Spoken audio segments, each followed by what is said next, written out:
Previously in the Brotherverse. You're in a very large hallway. The door on the left says storeroom. There's a bunch of jars full of liquid. One says invisibility in quotation marks.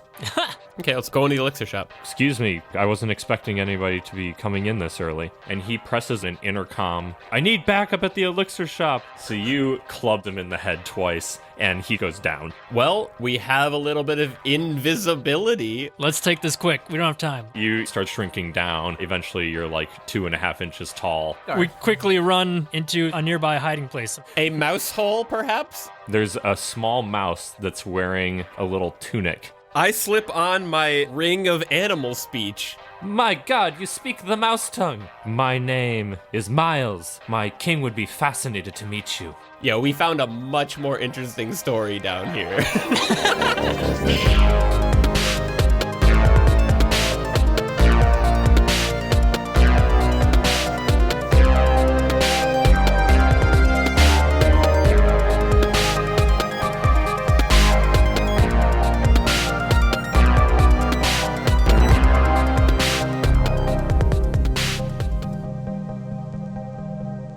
So I have a question now that we're down with this mouse man about my animal speech ring.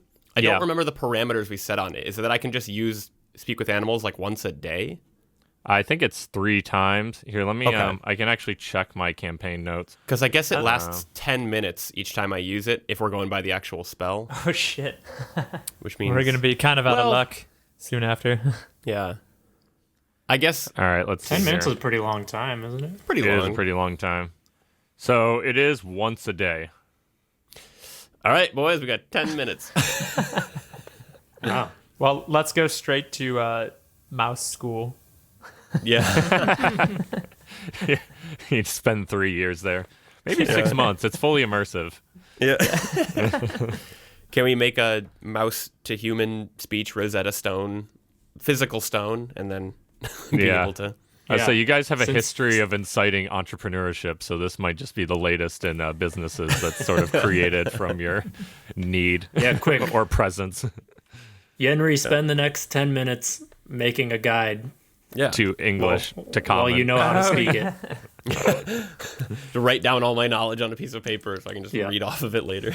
Yeah. All right. So Miles is currently with you, and he's just walking in front of me. He turns around. And is like, "So, travelers, where are you coming from? Are you here for the Festival of Light? Did you say?" Yes, exactly.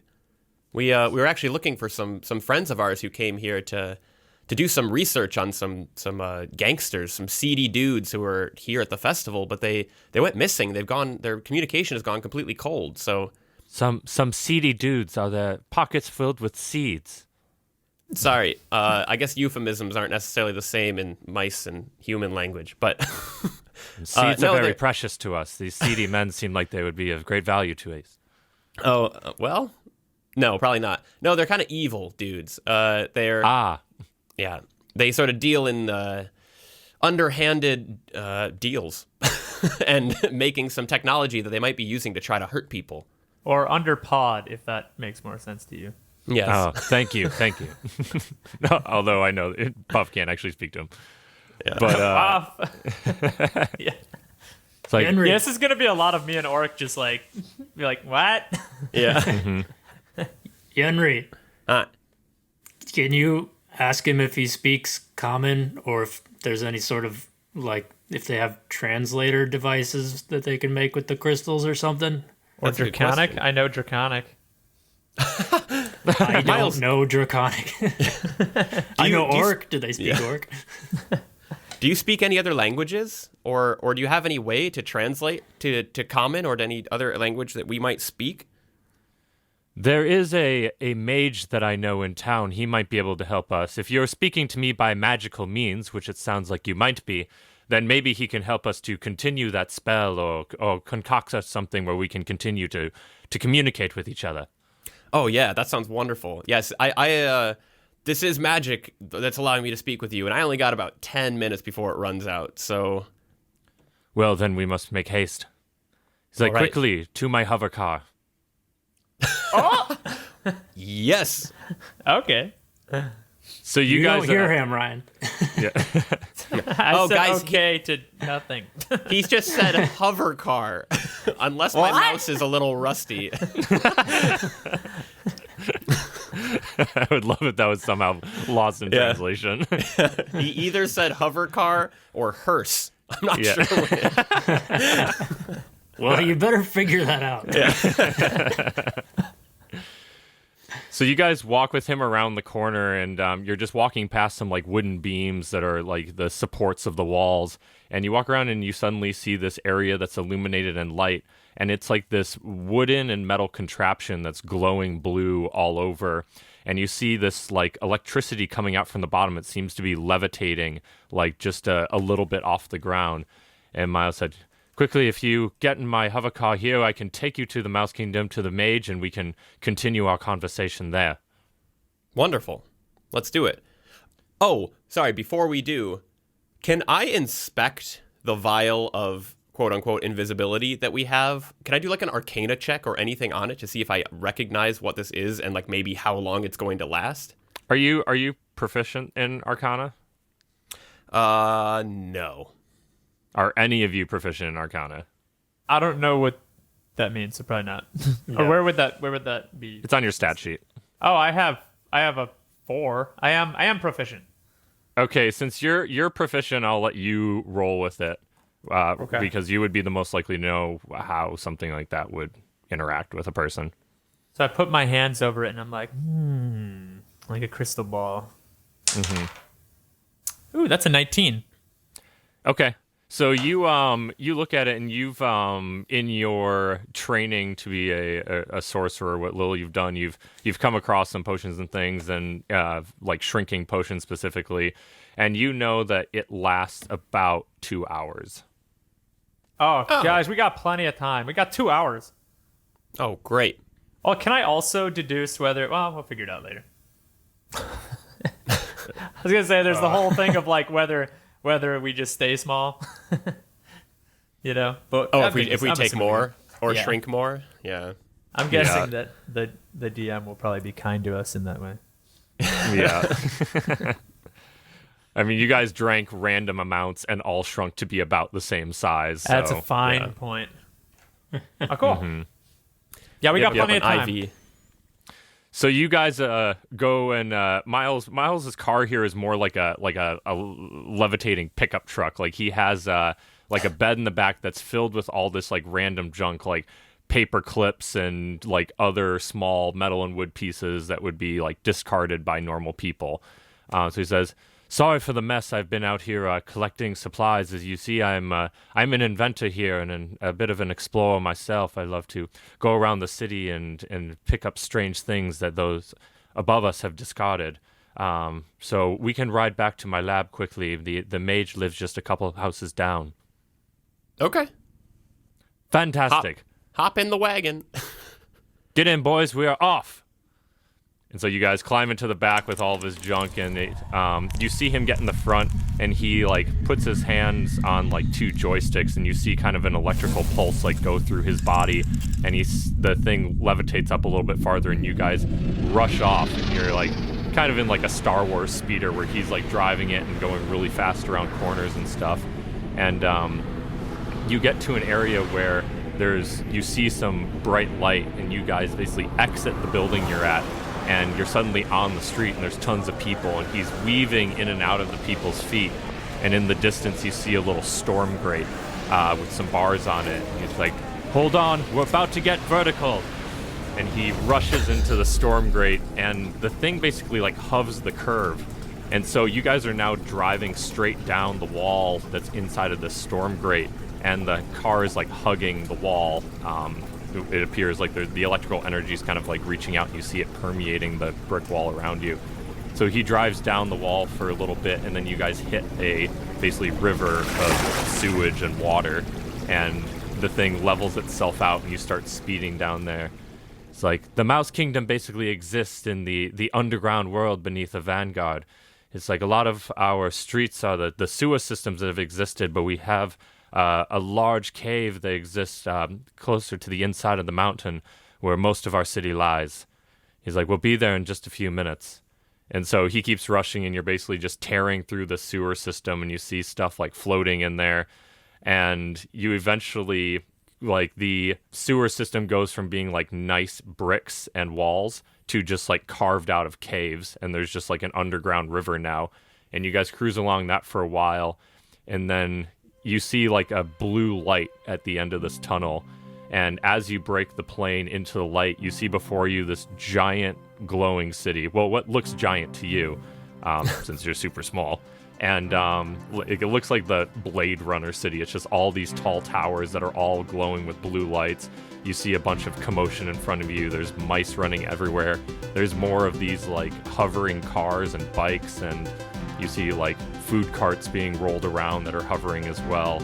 And he pulls up to the side of the river next to all this commotion and then drives up a ramp onto the main land, and he continues hovering through the streets, avoiding the people. And you eventually get to a small house that has like all of this junk sitting in front of it. It's kind of like on the outskirts of town. And he stops his car and says, "All right, boys, welcome to my lab. This is where I do most of my inventing and where I sleep and live. I'm just going to leave the car here. If you'll follow me, we'll walk down the street to the mage's house." And so you guys all get out and you walk down the street a little bit, and he knocks on a door that looks like it's more like wooden and simple than like techno, like everything else. And you hear a voice from the other side. "Who is it?" And he's like, "It's me, Miles." He's like, I have a very interesting thing for you to see." And the guy goes, "Okay, well, I guess come in then." And he opens the door, and you see a very old mouse sitting there, and he has a long white beard, and he's holding like a wooden staff. And he says like, "By God." It's like, "What have you brought here? This looks like no mouse folk I have ever seen." Hi there. My God. And he speaks the mouse tongue. And he looks very quickly back and forth between Yenri and Miles. He's like, "Yes, I thought that you would find that interesting." Yeah. So I can speak it for now. My name's Yenri. This is Puff and Orc. They can't speak mouse. Wow. Squeak, squeak, squeak. You're gonna fault them. Stop. Yeah. He doesn't know what he's saying. Excuse It's my all friend. about the intonation, right? But so I have this ring here that is allowing me to speak with you for now, but it's only for a limited time. Miles here thought that you might be able to help us in some way make this more permanent, where maybe we could continue to speak with you. I see. So you have the magical means of speaking with us.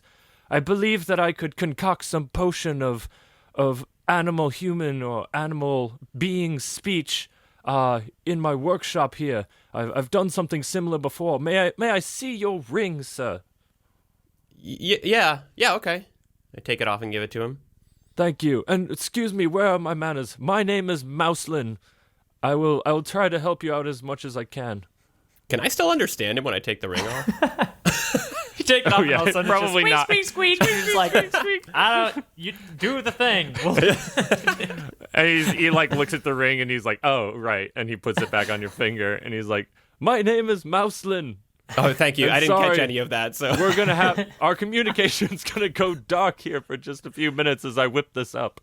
Okay. Are you guys familiar with charades?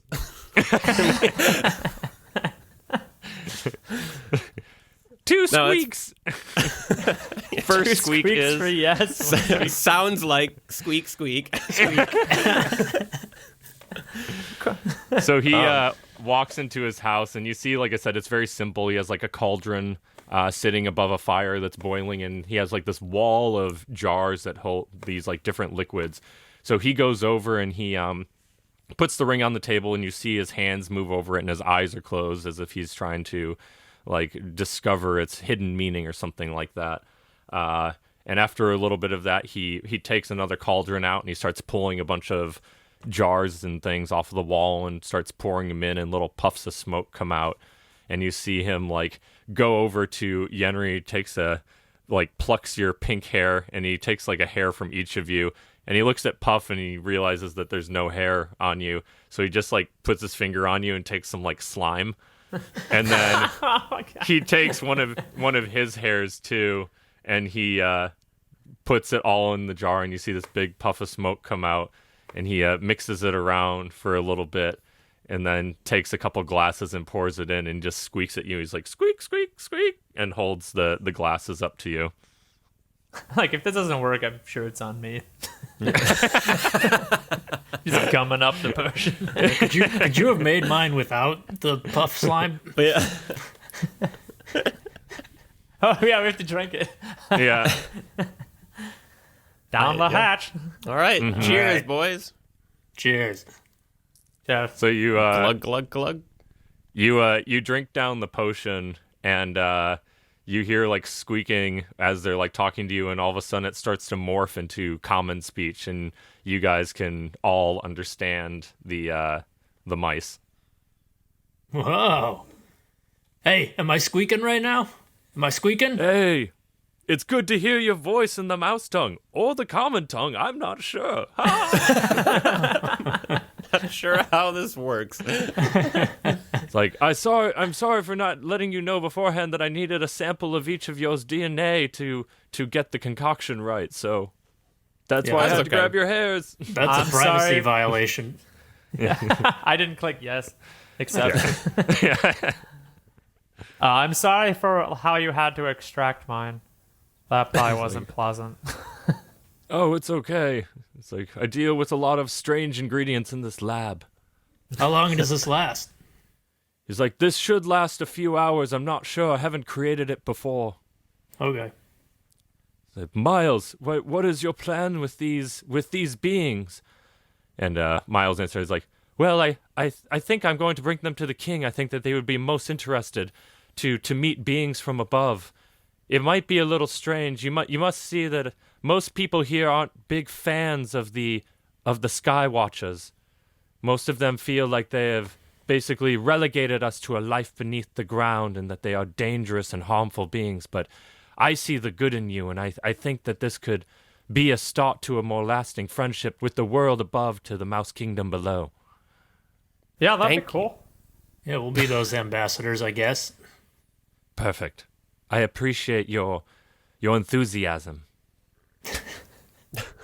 Yeah, growing up on the streets, I always had quite an appreciation for the mice. So this is coming full circle for me. I have a pet mouse. Tuft the magic mouse, but he's probably too small now. I didn't think about that. That would have come in handy earlier. Could have had a whole Man, other I could have NPC. rode Tuft and done How all does that kinds of even fun work? things. Could Yeah, you now to see a speak to your miniature mouse? mouse. I don't tell them about that because I feel like that won't go over well. Enslavement. Yeah, small. He's just like, he's been stuck in his pocket for years. Save me. Shush, shush, shush, shush. Tuft, not now. Oh, that is very interesting. Yeah, I don't say anything about it though. So Miles like bows at the mage and says, I thank you. It's like we must be going now. I don't want to waste any time before we meet the king. And the mage just bows back and says, good luck, Miles. May your quest be one worthy of binding our two worlds. We must bring peace. We must bring peace. And so Miles walks out the door and ushers you out.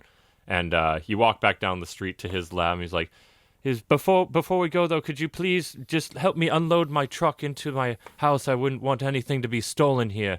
And he starts grabbing a bunch of just random junk from the back of his car, and he opens up his door and heads inside. Of course. And I start grabbing stuff. Yeah, I'll grab a big paper clip. Yeah, what kind of stuff you got back there? It's a bunch of random, like, techno gear, Okay. like metal and nails and wood and, No, yeah. grab a handful. Techno gear. Nails Techno and gear. woods. Seems like the best way to describe it. Probably some gears in there. Techno gears. So you guys walk into the lab and you see there's just like junk everywhere, but there's some like things that look more put together. You see like something that's like 6 inches tall. So you guys are like 2 or 3, and it looks like a little like robot that a person and or mouse could go into. And there's all these other things that seem to be like glowing blue, and like there's like a Tesla coil in the corner that's shooting out like lightning and stuff. So he's got this little like crystal lab set up in front of you. Do you know, like a person could go into like a mouse-sized mech suit? Exactly. Whoa. What? I want that. What is he planning? Yeah, What what is- are we planning? What are we doing? I've stopped asking questions. It's like waging a war based on that mech suit. Yeah. Miles, what is this contraption over here? This suit of armor? Yes. Well, the Mouse Kingdom is very interesting, you see, where we subsist mainly on scavenging.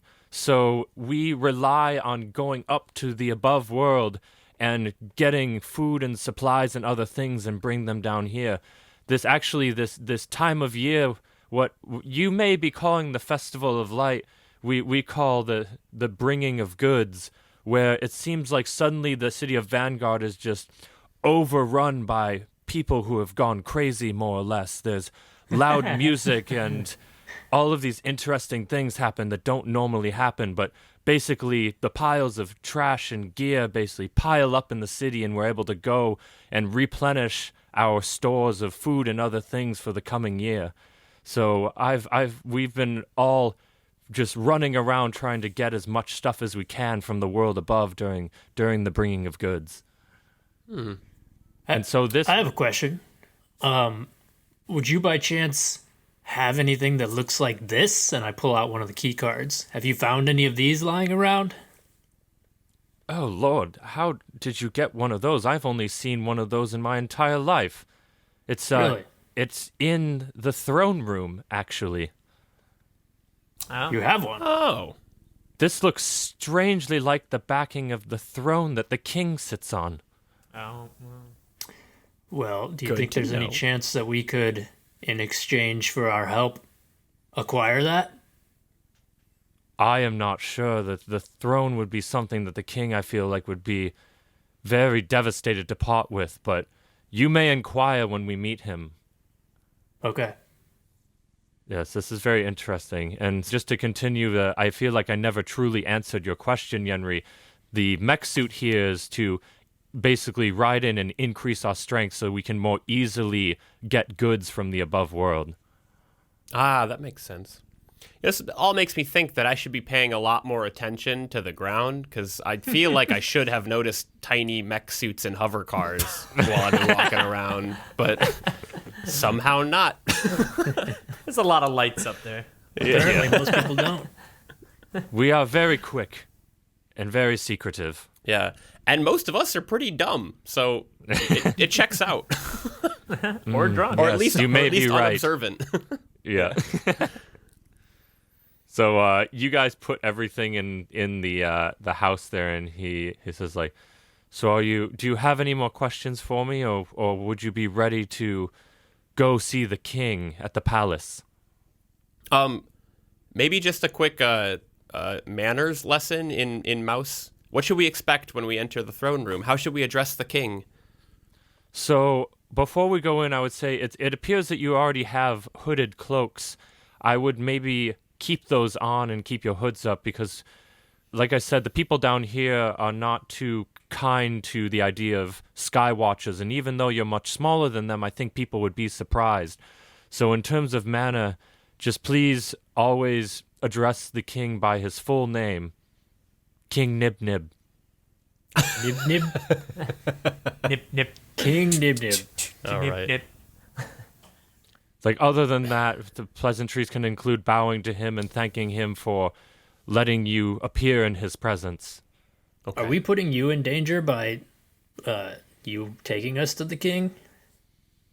He kind of stands there silently for a moment, and he says like, my ideas of trying to make good with the Skywatchers is not a popular one, but I think that the prosperity and survival of our kingdom does depend on forming a better relationship with the world above. It is an unpopular opinion, and one that the king does not necessarily agree with. So I'm hoping by bringing actual travelers from the above world to his presence that it might change his mind in how we interact with the world above. Maybe we can decrease the hostility between our two worlds. Man, we have such a bad track record of destroying cities. Let's not do Tell him that here. We got Fjord, we got the city of Giant. It's also placing a lot of stake in us that we might be able to speak for everyone above ground. Yeah, people tend to do that to us. We must have very trustworthy phases. Yeah. Yeah, that's got to be it. All right. Well, then onward to the king, to King Nib Nib. It's like, yes, Nip. onward indeed. Are there any like hand symbols we should avoid? Like, is thumbs up okay down here? No pointing. No point. Yeah, always point with an open paw. Oh yeah, they don't have opposable. Don't rub your thumbs in our faces. But literally, just don't do that. Yeah. Okay. All right, so he walks outside and he says, "You could get in the back of my car again, please, and please, like I said, please keep your hoods up." And so he ushers you all into the back of his car again, and he gets in the front, and you guys take off through the streets. And like I said, it's really like bustling. There's cars everywhere, and you see a lot of trucks like his size and even bigger, that are just hauling all this like food scraps and like metal and other things just all around the city. It seems like everybody's just running around constantly and just moving gear around. And so you pass by a bunch of like smaller houses for a while, and you see a lot of street vendors and things. And eventually you come up to an area where it's a very large open plaza, and there's like a giant statue in the middle of a large mouse that's holding like a giant blue crystal that's glowing blue, and he's like looking up to it, and he has like a book in his other hand. And you guys like circumnavigate this statue, and on the other side is like a large glowing palace, and it kind of looks like the Emerald City sort of from Wizard of Oz, where it's like all these like blue crystals and metal beams that are reaching up towards the sky. And by sky I mean top of a cave. And like the cave that you guys in, it's like the ceiling is probably like 15-20 feet tall. But you guys, it's hard to tell because you guys are like 2 inches tall. So it seems very, very big in this cavern to you guys. So you guys roll up to the palace doors, and Miles gets out of his car and knocks, and he says, "I want to speak with the king, please. This is Miles, the inventor." And the door opens, and you hear like some soft speaking between Miles and the person on the other side. And eventually the doors open, these large double doors, and Miles gets back in his car and drives in. And you're basically driving along like this large corridor that's all crystals, and there's all these statues, white statues of mice that are on the either side, and some of them look like warriors, and some of them look like scholars or scientists. And this goes on for quite a while as you're just running along this sort of like carpet on the bottom. There's this dark blue carpet that you're running across. And at the very end of the carpet, you see this large blue wall in front of you that's kind of like stained glass made out of all these multicolored things. And at the very bottom, there's a large throne and an old mouse sitting on it. And you guys pull up, and there's these guard mice surrounding the throne. And sure enough, when you look at the throne, you can see that the entire back looks like a key card. And Miles pulls up to the front, and he gets out, and he says, "King Nib Nib, Lord of the Underground, Breaker of Seeds, and first of his name and ruler of Mouse Kingdom, I bring you gifts from above." And Miles bows at the king, and he said, "I have brought you 3 tiny sky watchers that I hope that you can speak to and realize that the only future path of Mouse Kingdom is to unite with the kingdom above." And he bows at the king, and the king just stands up and says, "Who do you bring to my presence?" And he looks at you guys. I step down and pull down my hood dramatically to reveal my non-mouse face, and then kneel and say, "Your Highness, King Nib Nib, I am Yenri, the Skywatcher. It is an honor to be in your presence, sir. My God! You are a Skywatcher? How is this possible, Miles? And Miles looks up, he's like, I know not how they became so small, but a mage helped me to have them understand the mouse tongue so we can communicate with them. They say that they came from Vanguard. From Vanguard?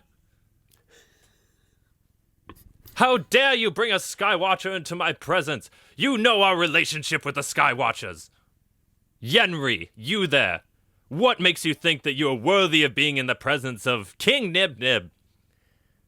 Sir, we mean you no offense by coming here. It was sort of by mistake that we encountered Miles, but we agree with his idea that the Skywatchers and the mouse people should be friends. And do you now? You think that we should be friends? After years of relegation to the underground world, you, the Skywatchers, walking around, trashing the earth, destroying the above world, what makes you think that we could be friends? But sir, do not the mouse people benefit from that trash? This time... We have no choice but to subsist on your trash. If we were in the above world, we could make our own resources. But nothing grows down here. We barely live down here. But nay, we can't go to the top world because we would get smushed by big feet.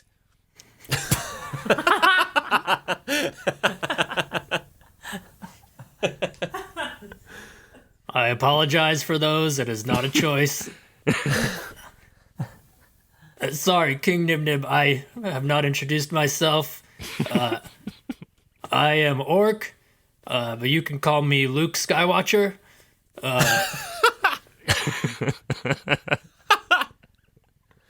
And this is our third partner, friend Our here. Our pet.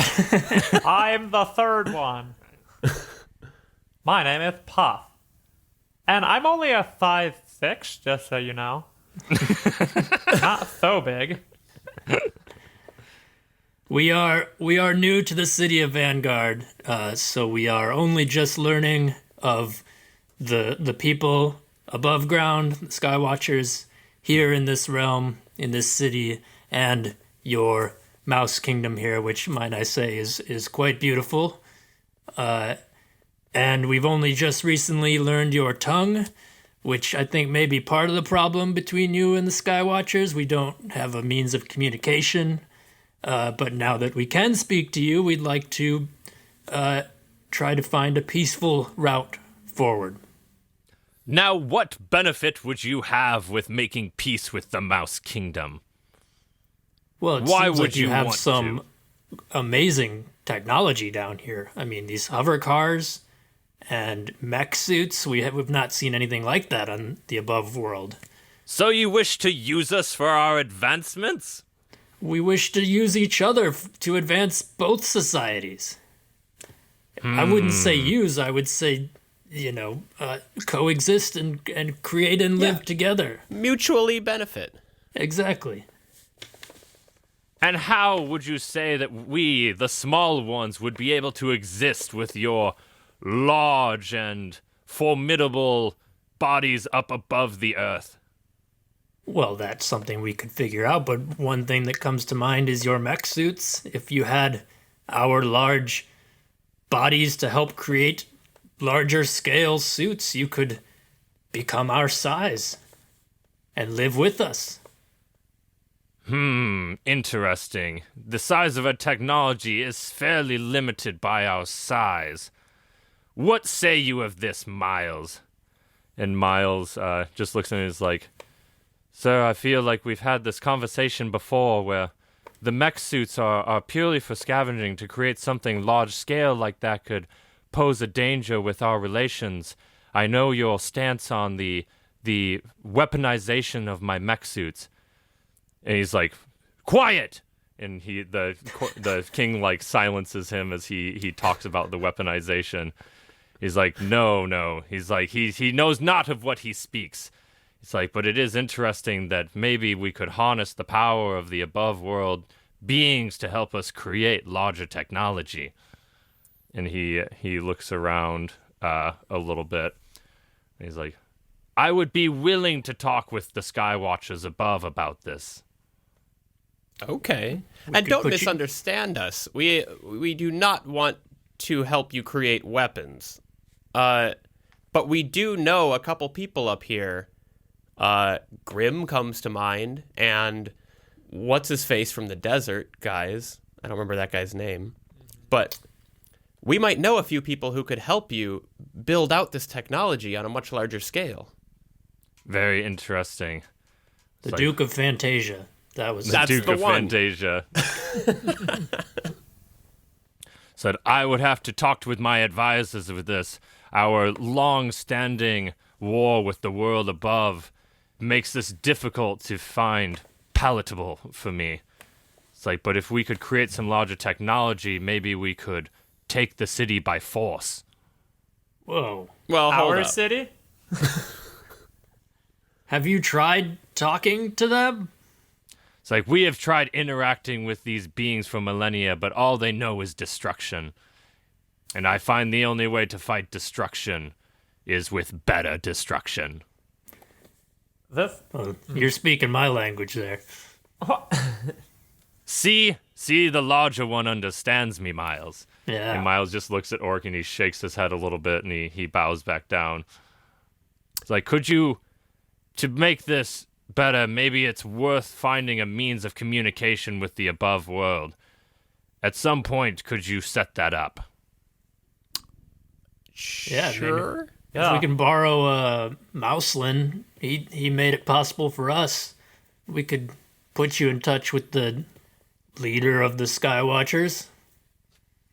Interesting. Like, how do I have my word that once you leave here that you will not go back and tell them of our below ground kingdom and potentially create a hazardous situation for us? We'll leave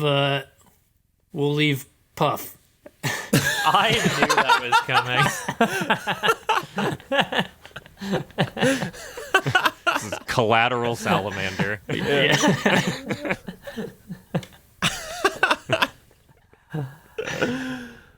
Sure, why not? I don't You can't we'll- leave Puff behind. know. I do have a different plan.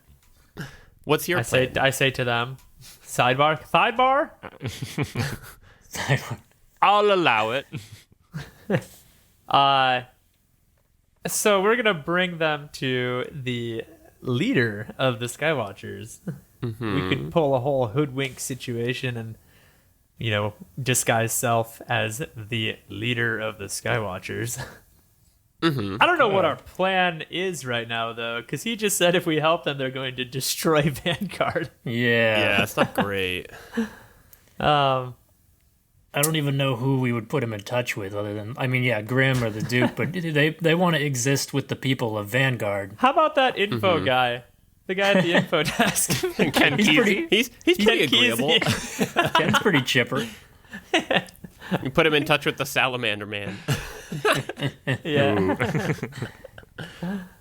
Yeah, we should pull a whole Goofy movie ending and have the mice come out and perform with Salamander Man, and everybody will love him. Oh. Yeah. Do a I big like song, that. song and dance number with the mice and Salamander Man. Yeah, and everyone will realize that Mice. Mice are rock. cool. we're all great. King Nib Nib, do you jam? It's like, do I jam? I know not what this means. Miles, I have no idea what that means. We're still sidebarring. We also need to get that key card. Yeah, Yeah. I'm kind of thinking that we should just have the goal be to get the key card and then just leave. We're gonna fight our way out of. We can't even get everyone Mouston. on the surface to agree with each other. I know. And we're gonna try to get mice and everyone up there to agree with each other. Could we possibly set up something where we do like drop-offs for them, where someone leaves food or junk or something in a regular pickup place for them. And it's Well, just, yeah, honestly, we could probably just gather enough supplies for them in like 5 minutes to last them their entire lives. Let's just give them that. Or we could do sort of like the Salamander Man idea, some sort of marketing strategy to make mice cool. All right, so we need to find Salamander Man and tell him to write a song about mice. Yeah. I love that you're just image consultants. We gotta work on your brand. You know what your whole problem is? He kills salamanders, but he loves mice. Yeah. See, the word mouse is just not sexy enough. We just need to rebrand you. Stream Makeover, Mouse Edition. Yeah. Or Extreme Mouse Society. Mouseover. Extreme Mouseover. So we got a lot right. of things on the board. Yeah. You guys have crossing them a vision board. Yeah. Now we'll just throw a dart and see what sticks. Yeah, should we roll a dice? Oh, yeah. All right, so option 1, steal the key card and get out of here. Maybe destroy the city. Yeah. Yeah, that's one of them. That's one of the Option 2. That's always an two. option. Yeah. Are these weighted options or are they all equally possible? No, In no equal weight. particular order. But number 1, destroy the city. Yeah. Get key card, destroy city. Number 2. Extreme Mouseover. Yeah, rebranding. Option 3, just get them a bunch of supplies if they'll go for that in exchange for the card. Is that it? Let's just send out a memo. Oh, let's steal the Festival of Light mailing list. And we'll send a memo. You're gonna hack their servers. Everyone's pretty impressionable at the Option Festival of Light. 4, there is an option 4. We go with King's plan, build giant mech suits, and run amok in Vanguard. And let them destroy stuff? Yeah, and we help So them destroy Vanguard. destroy the other city. Yeah. Yeah, why are we so tied to the Skywatchers and not these mouse people? We met both of them just this couple past days. Yeah.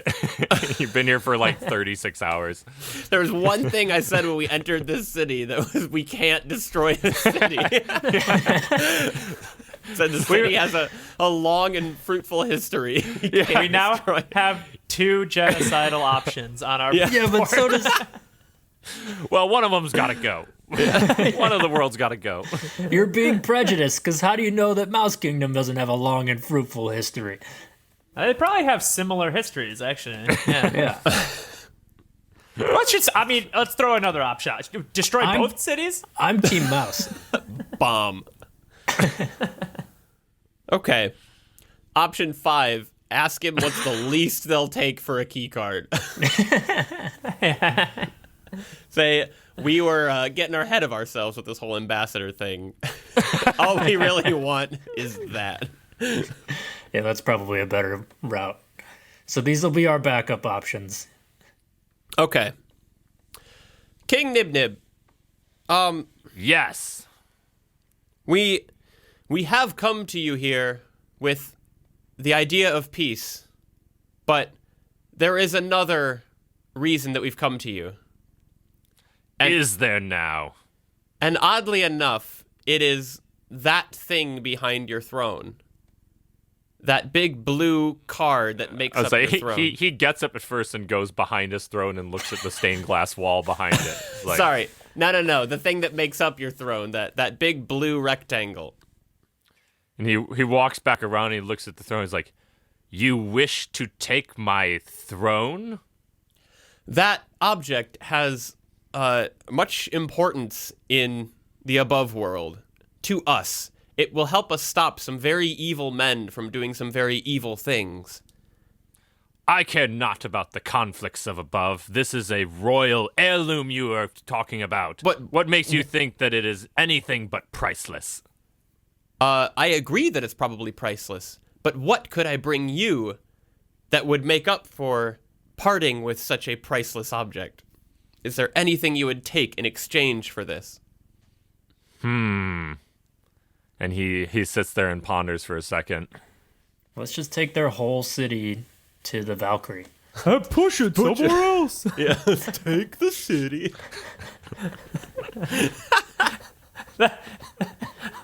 Yeah, we just pull a Patrick and suggest we take their city somewhere else.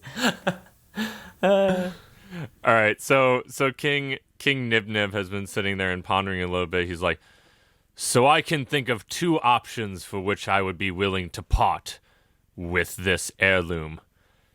In the royal law, taking this heirloom follows under royal conflict, and in royal conflict, you may fight a champion of my choosing, and if you win, I will give you the heirloom. The other option, which comes to me just because I think it would be hilarious and demeaning for Miles, is that you must get him an audience with the above world and have them convinced that the mouse world is someone they should do business with. An idea that I find preposterous. So if you're able to do that, then I would part. King Nib Nib, you and I are, let me just say, we're on the same wavelength here. I like you, man. You also want to humiliate Miles. Sure, let's put it that way, yeah. I want the Mouse Kingdom to perform at the Skywatcher Festival so everyone sees how amazing your society is. That does seem like the venue that would get a lot of people to listen at one time. But I also like fighting, so I'm on board for both. Can we do both? You would do one out of the goodness of your heart and then just also to get my throne? I don't understand. It's just the kind of person I am, King Nib Nib. I feel like we do pretty well in a fight. My concern is that if we get Miles up there, he might actually convince them, and then this king just kind of wants to kill all the people. So that's not true. great. Fighting seems easier. Violence is always the answer. Yeah, it seems easier to just kill a guy. But I do also like musical theater. You know, we would do plays on the pirate ship. You know that. That's very true. Yeah, Aladdin. Yeah. We could teach Miles. He could play Aladdin. Maybe we can find a reverse invisibility spell. To make him big. Make Miles real big. It's probably just going to terrify everybody. But then we bring him on stage. Your enlarge spell makes him, 3 times bigger? 2 times bigger. Yeah, he'll be like So he'd be 9 inches. he'd be like a sewer rat. Yeah. People would go, gross. So much worse. I like Yeah, the we idea of just bringing need- Miles up there, but it's very unclear what's going to happen. Yeah. And we just need to get this key card and get Yeah. out of here. Okay. King Nib Nib. Yes. We came down here with the intention of peace, but it sounds like you have no intention of matching that same peace if we were to ever create an audience between the mice and the above world. And so, we accept your conditions for a battle, a royal conflict to get this key card. Ah, ha, ha. Wonderful. I would hope you'd say that. I am in the mood for some instant gratification on the battlefield. It's like, well, are you prepared to fight my champion? Maybe. Yeah. Hit us with your best shot. Oh, I will. Please follow me. And he walks back. He's like, I'm gonna go Miles? in my house. I'm gonna go to my palace. I'm going to go to my palace. So he says, Miles, I would like you to come along as well because I would love for you to be able to watch this. So he ushers you all back and you guys walk out. There's like 2 little side doors on either side of the throne room. And you walk out and down this hallway and you eventually come out into this like very large open area behind the palace. And and you're looking at the ground, and there are all these like scuff marks and rocks, and it looks like there's already been like a small battle that's taken place there. And this place is probably like 10 feet wide or like 10 feet in diameter, just this big circle that exists behind the palace, and it's kind of walled off from the rest of the city. And there's some lights in the top of the cave that are shining down, so it's like illuminated. And he says, "Now I would like you to meet my champion." And you guys hear like a whirring of like gears and electronic motors, and suddenly before you there's this very large mech suit. It's probably like 3 feet tall, and you guys are like 2 inches, and so it walks out. It walks out, and you see this like big, strong rat in the like pilot seat of this thing.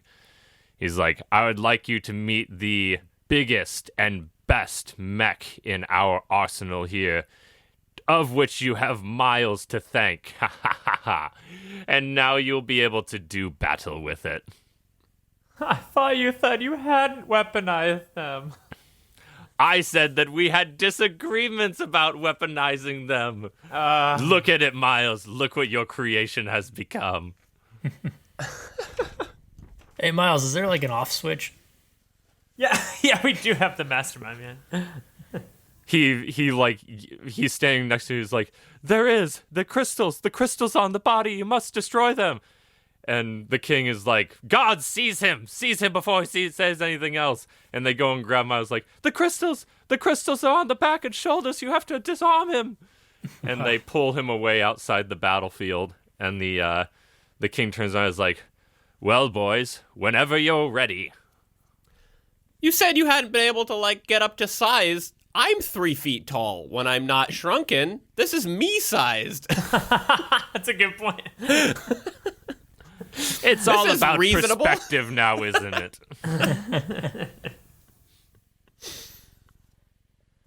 And the king like steps back into the corner, and he steps on this little blue platform, and he rises up above the battlefield, and he stands there, and there's this little like microphone that he takes up from the platform. He says, "All right, Skywatchers, time for you to meet your doom.